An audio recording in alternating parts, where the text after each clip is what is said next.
Bueno, hermanos, vamos a comenzar nuestra cátedra de esta noche.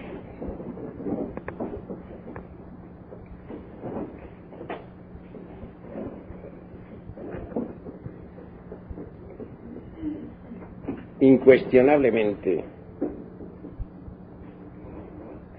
la humanidad terrestre ha pasado por diversas fases de desenvolvimiento, y esto es algo que debemos analizar juiciosamente.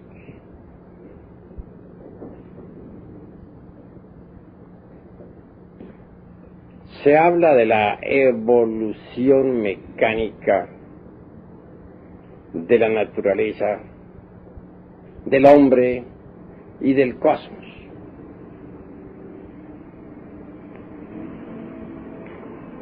Desde el punto de vista antropológico, hemos de comprender que existen dos clases de evolución. La primera se iniciaría, obviamente, con la cooperación sexual debidamente comprendida en todos y cada uno de sus aspectos.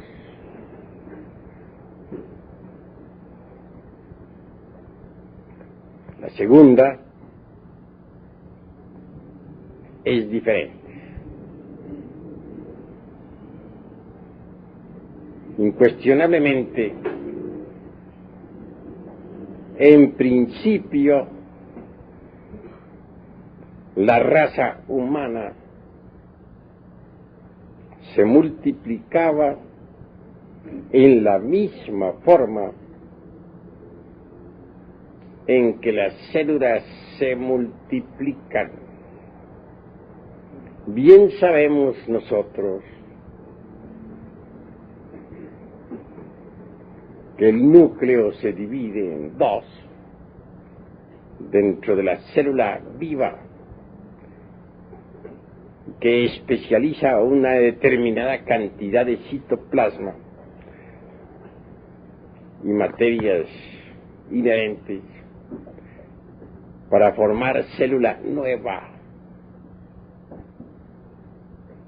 Las dos se dividen a su vez en otras dos, y así, mediante el proceso fisíparo, diríamos, de división celular, se desarrollan los organismos, se multiplican las células, etc. Si en principio los andrógenos se dividían en dos o en tres individuos,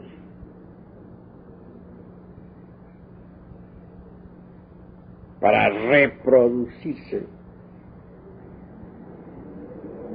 más tarde todo eso cambió y hubo de prepararse el organismo para reproducirse posteriormente mediante la cooperación sexual.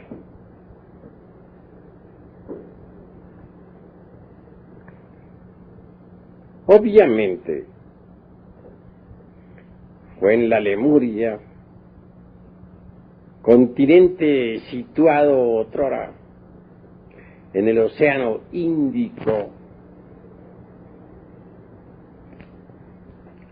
donde se realizaron los principales aspectos relacionados con la reproducción. En principio, los órganos creadores, el lingam yoni, no se hallaba todavía plenamente desarrollado.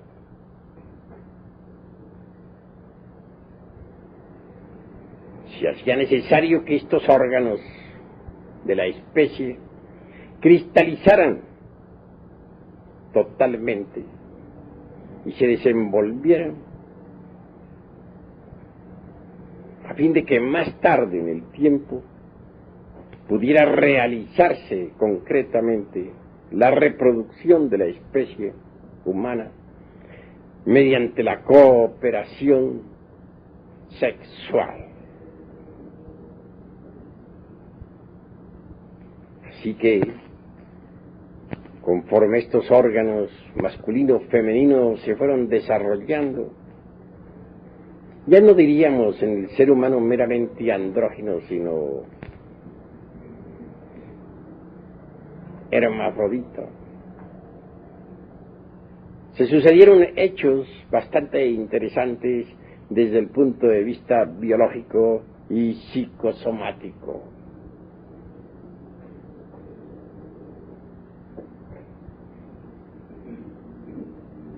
La célula fertilizante, por ejemplo, lograba hacer contacto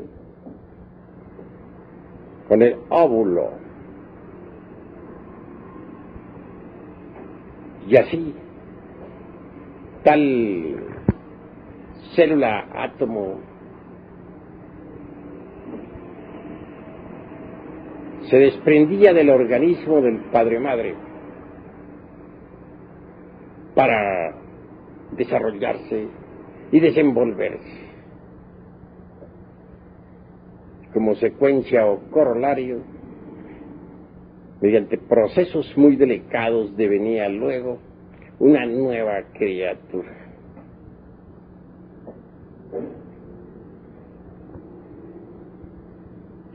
El segundo aspecto de esta cuestión fue también bastante interesante.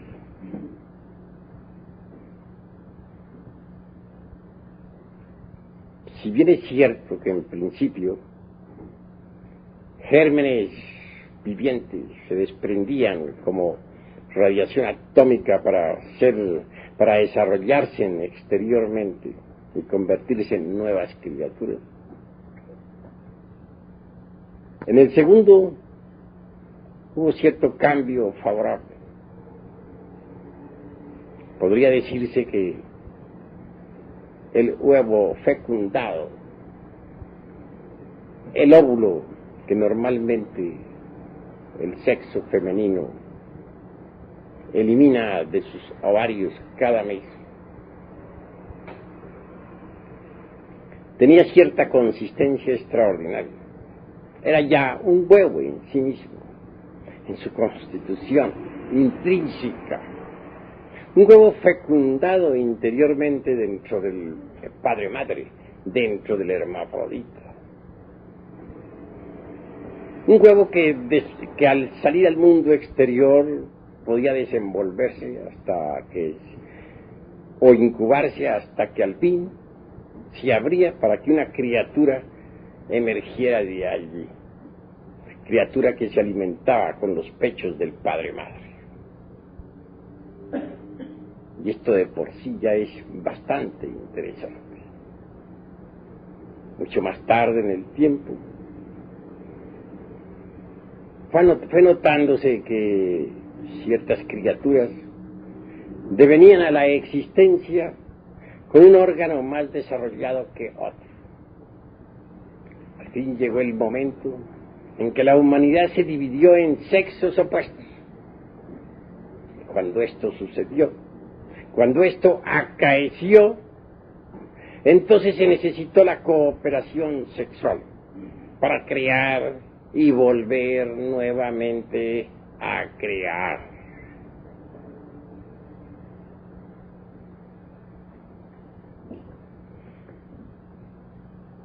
Las genealogías de Haeckel con respecto al posible origen del hombre y nuestras tres razas primordiales que no encajan dentro de esta antropología materialista que hoy en día invade al mundo, desgraciadamente, son en verdad el hazmerreír de los antropólogos materialistas, enemigos de lo divinal. Ellos se burlan por igual, tanto de la genealogía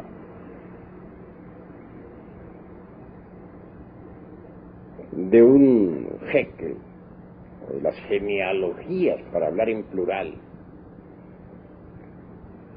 como de los linajes aquellos de Homero. Recuerden ustedes claramente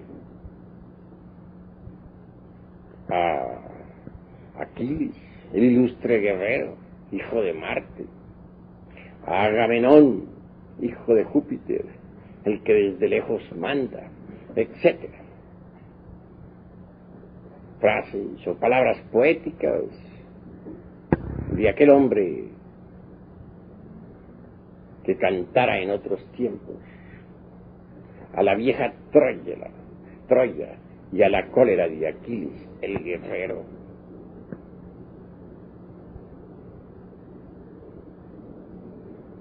Tenemos que hablar muy claro en todas estas cuestiones antropológicas. Es obvio. Los científicos de esta época tendrán que resolverse por Paracelso, el padre de la química, o por el Saussure de Haeckel, el famoso Saussure mitológico.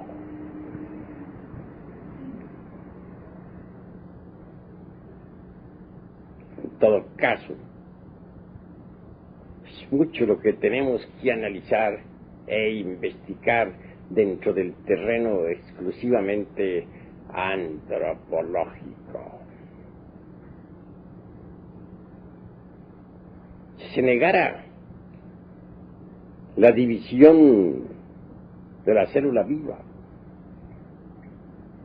o el proceso reproductivo primigénito o primordial,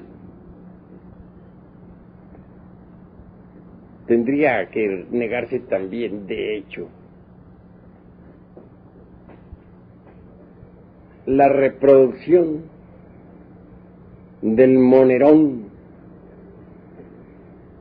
o átomo del abismo acuoso de Haeckel, dividiéndose a sí mismo para multiplicarse.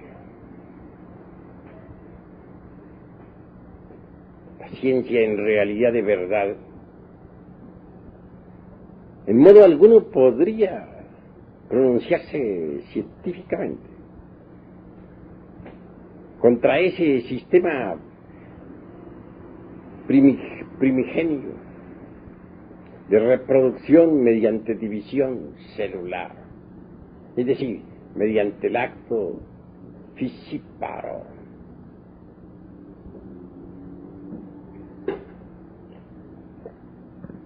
Sin embargo, nos damos cuenta claramente de que estas dos teorías expuestas sobre la forma como comenzara la reproducción, ya por medio de la cooperación sexual, o aquella otra en que los órganos creadores deben desarrollarse antes de iniciarse la posible cooperación, es muy discutible y espinoso. Todas las teogonías religiosas, desde la órfica, es bastante antigua, hasta la Biblia cristiana, nos hablan de un comienzo mediante cooperación sexual. Es más bien simbólico. Podría repetirse a cargo de la alquimia, pero no científico, antropológico, que no podría comenzar un proceso evolutivo con cooperación sexual, claramente, cuando todavía los órganos creadores no han sido creados. Obviamente, tiene que haber habido un periodo de preparación para la reproducción mediante cooperación. Un periodo durante el cual los órganos creadores hubieron de desarrollarse y desenvolverse en la fisiología orgánica del ser humano.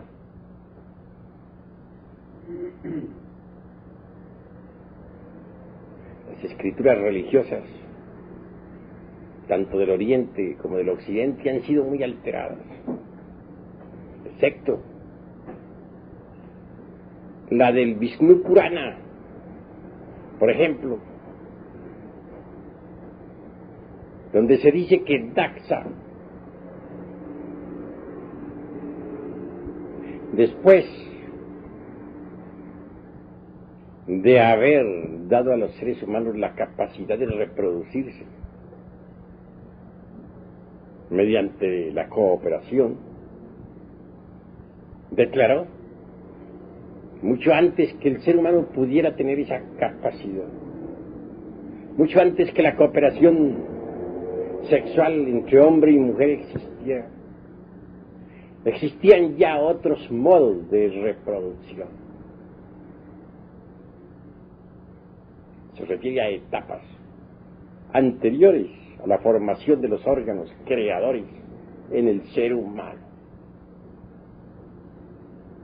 No llego yo hasta el grado de afirmar en forma enfática que aquellos sistemas anteriores a la cooperación no tuvieran alguna relación con la energía creadora. Pienso claramente que la energía sexual propiamente dicha tiene otras formas de manifestación.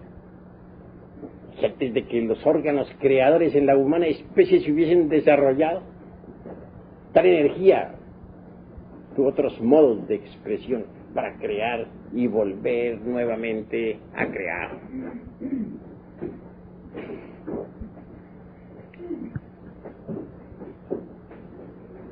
Es lástima que las Sagradas Escrituras de todas las religiones hayan sido adulteradas. Bien sabemos que hasta el mismo Esdras no dejó de alterar un poco el Pentateuco en la Biblia hebraica.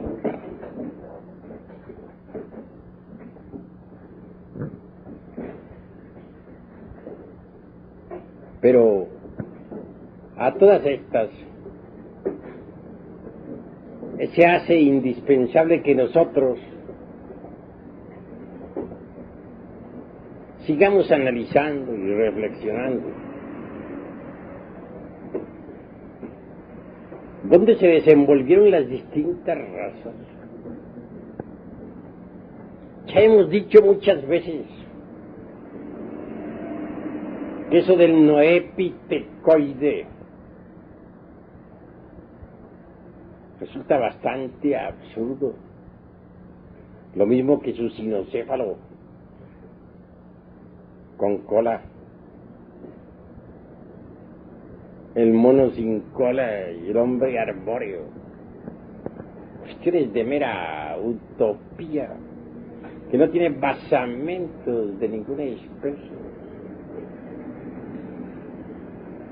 Ya nos reímos bastante sobre el Sosura mítico de Haeckel, aquella especie de chango con capacidad ablativa, algo así como el eslabón perdido entre el mono y el hombre.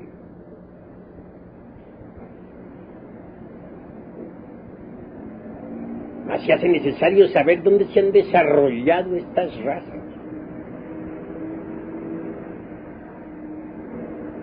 ¿En qué escenarios se han desenvuelto estas evoluciones e involuciones de la humanidad? Eso es lo que necesitamos realmente conocer. Porque sería imposible desligar a las razas humanas de su medio ambiente, de sus distintos continentes, de sus islas, de sus montañas,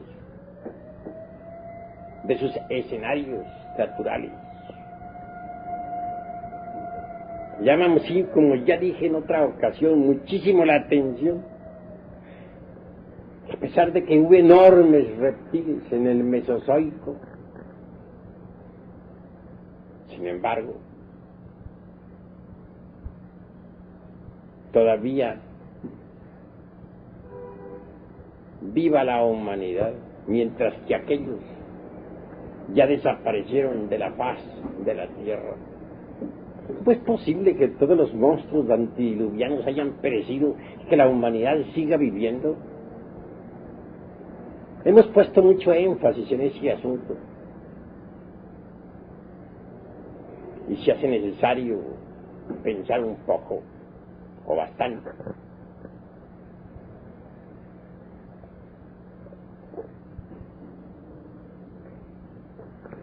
Que el ser humano esté relacionado con su ambiente es algo que no se puede negar. Que hayan existido otras formas de reproducción distintas a las de la cooperación sexual es también innegable. Pero conviene conocer algo sobre el ambiente donde se desarrollaron las distintas razas. Urge que poco a poco vayamos estudiando los distintos escenarios de la naturaleza. No negamos en modo alguno que hay hechos que los astrónomos verdaderamente no conocen.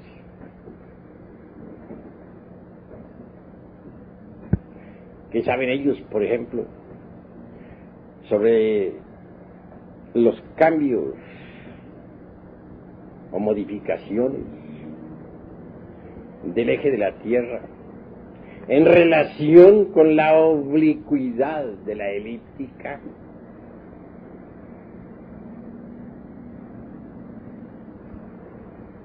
Laplace, aquel que inventara su famosa teoría, que hasta hoy existe, afirmando que todos los mundos salen de sus correspondientes nebulosas, hecho que nunca ha sido comprobado.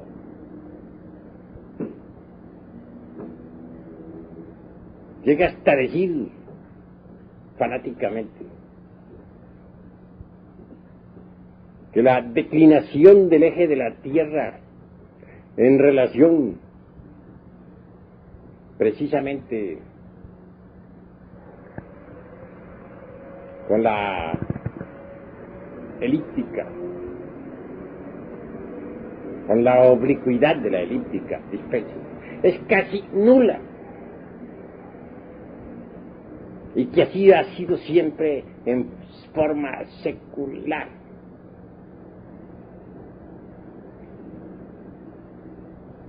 La geología incuestionablemente está en contra, hasta cierto punto, de estos conceptos de la astronomía. Claro que la desviación del eje de la Tierra dentro de la oblicuidad de la elíptica, o la inclinación, para hacerlo más claro, implica periodos, dijéramos, glaciarios, que se suceden siempre a través de las edades.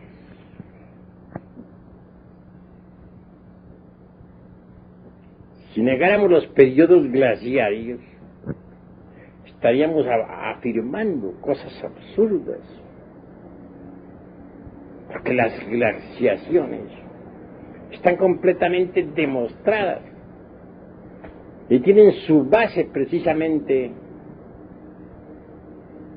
en la desviación del eje de la Tierra, en su inclinación,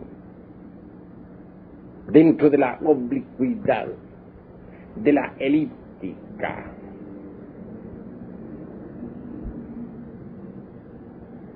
Así que está demostrado con entera claridad mediante los estudios geológicos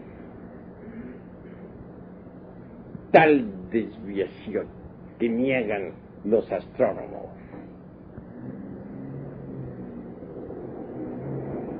Geología y astronomía se encuentran pues opuestas en esta cuestión. Hay pruebas de tremendas glaciaciones. Ya Magallanes anota determinadas épocas de calor o trópico en el Ártico, acompañadas simultáneamente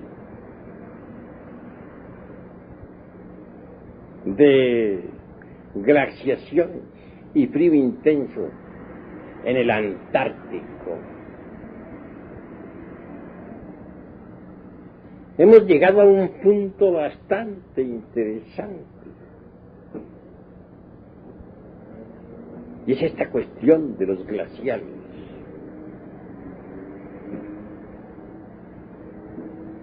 Parece increíble que en el sur de la Europa y en el norte del África hubieran existido en otros tiempos terribles glaciaciones. La España, por ejemplo, se ha podido saber con cargo a la época silúrica,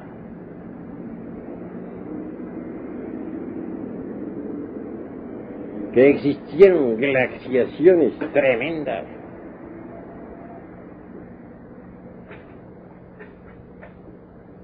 Y esto está demostrado a través de todos los estudios de la paleontología.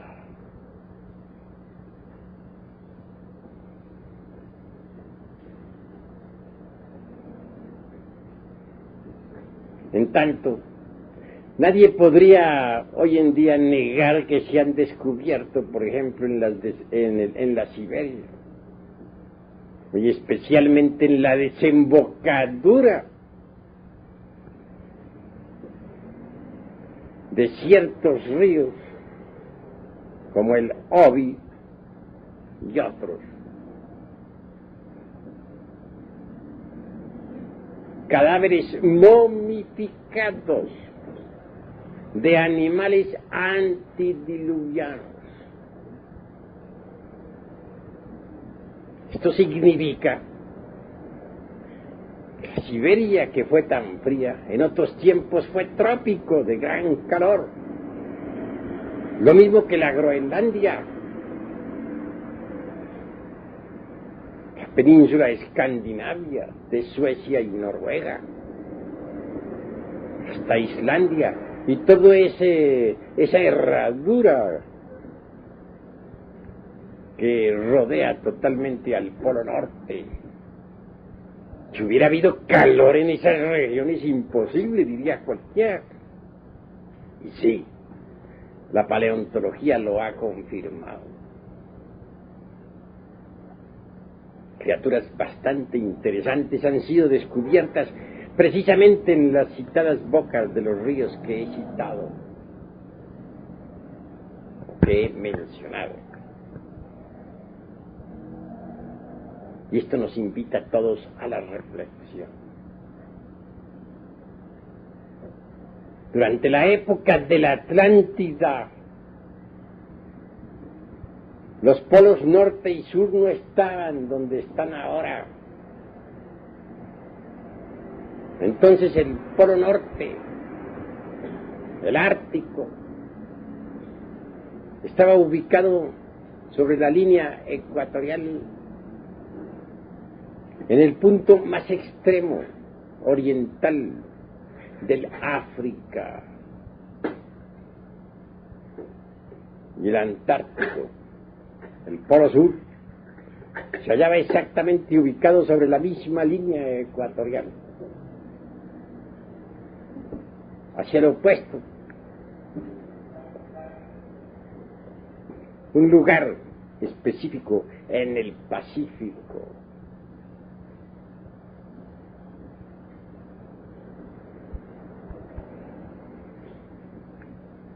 Ha habido pues cambios tremendos en la fisonomía del globo terrestre. Los verdaderos mapas antiguos son desconocidos para los sabios de esta época. En las criptas secretas de los lamas en los montes Himalayas hay mapas de la tierra antigua, mapas que demuestran que nuestro mundo tuvo otra fisonomía en el pasado.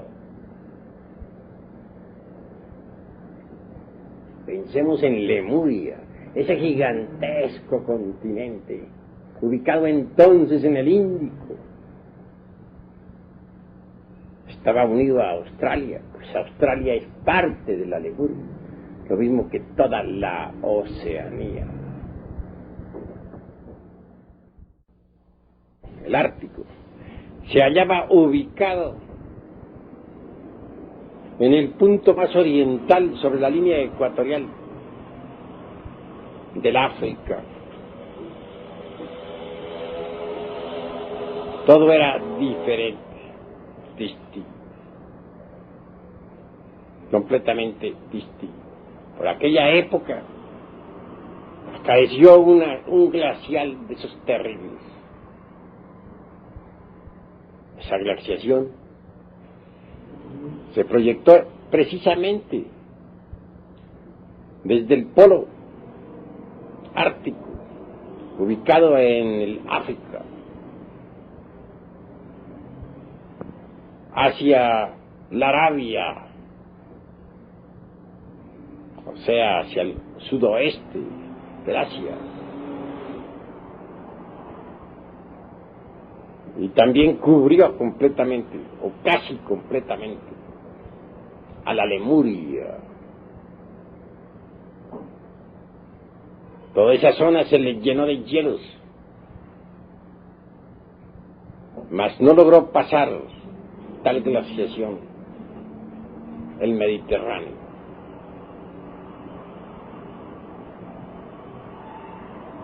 Resulta pues interesante que hay épocas en que nuestro mundo tierra pasa por tales glaciaciones,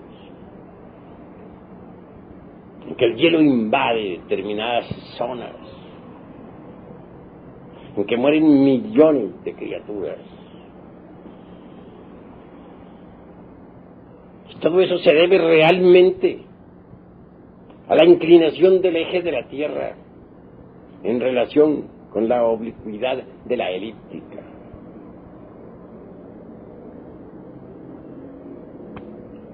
El ser humano ha tenido que desarrollarse en distintos escenarios. Y nosotros debemos conocer a fondo cuáles son esos escenarios. Cómo surgió la América, cómo apareció la Europa, cómo se hundió la Lemuria, cómo desapareció también la Atlántida. La Lemuria fue aceptada por Mr. Darwin y existe todavía en el fondo del océano Índico. A través de sucesivas conferencias iremos estudiando todos estos escenarios donde la raza humana se ha desenvuelto. Obviamente, Los organismos han pasado por distintos cambios morfológicos en tales o cuales ambientes. Si dijéramos nosotros, por ejemplo, que el animal intelectual equivocadamente llamado hombre tiene por antepasado al famoso ratón, de que hablan ahora tanto los antropólogos materialistas, o mejor dijéramos al runcho citado por los suramericanos, estaríamos francamente falseando la verdad. Está el ratón enorme o runcho de Sudamérica. Ya sabemos que deviene originalmente de la Atlántida de Platón, que mucho antes de que existiera la Atlántida, el hombre existía. Entonces el hombre es anterior al famoso runcho atlante, o ratón, como se le cita ahora por estos tiempos. Si dijéramos que el hombre deviene originalmente de ciertos primates y más tarde de ciertos homínidos de la antigua tierra lemúrica, tan aceptada por Mr. Darwin, también estaríamos falseando la verdad. Porque antes de que los simios existieran, mucho antes de que hubieran aparecido los tan cacareados primates u homínidos, el hombre ya existía. Aún más, antes de que la reproducción de las especies se desenvolviera por cooperación, el hombre ya existía. El hombre es muy anterior todavía a la misma Lemuria, tan aceptada por Mr. Darwin.